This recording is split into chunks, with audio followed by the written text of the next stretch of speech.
का।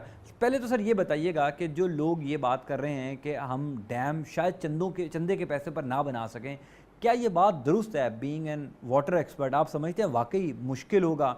और कितनी अमाउंट चाहिए? ये जो 2 डैम भाषा और मेहमद की बात शुरू की गई है चीफ जस्टिस साहब की जानिब से, टोटल अप्रॉक्सीमेटली अमाउंट हमें कितनी चाहिए डैम बनाने के लिए?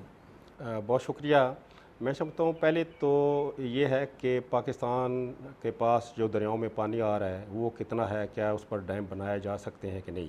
तो इसमें तो कोई दो राय नहीं कि डैम जो है वो बनाए जा सकते हैं और डैम बनना चाहिए, और इस पर डैम प्लान भी हैं। अब जाहिर है कि पाकिस्तान के पास इतना पैसा नहीं कि वो खुद डैम बना सके।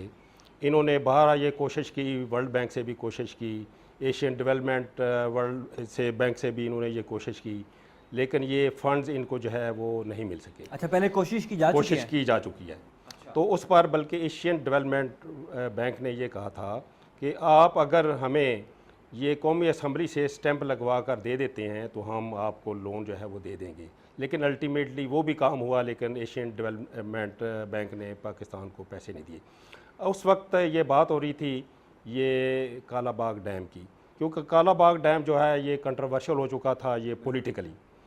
लेकिन अभी पानी की कमी जैसे कि अभी ज़ाहिर होना शुरू हो चुकी है, मौसमी तब्दीली के हिसाब से भी पानी जो है वो कम होता है। अलबत्ता सालाना पानी अगर हमारे पास पूरा भी है, लेकिन जब मौसम हार्श हो जाए तो उन दिनों में अगर पानी कम हो जाता है, तो कमी के वक्त अगर डैम हमारे पास मौजूद हो तो उससे पानी जो है रिलीज़ करके उसको आसानी पैदा की जा सकती है। अब यह है कि काला बाग वर्सेस बादशाह डैम की बात भी होती रही, क्योंकि काला बाग डैम जो है वो वाहिद डैम है जहाँ से पानी का लेवल रेज करके KPK को जो है वो पानी दिया जा सकता था। KPK में 3.6 मिलियन एकड़ रकबा जो है मौजूद है जिसको पानी दिया जा सकता है। इसी तरह चशलम जेलम लिंक को पानी दिया जा सकता था। नीचे थल कैनाल है, बलूचिस्तान में 4.6 मिलियन एकड़ रकबा था, उसको दिया जा सकता।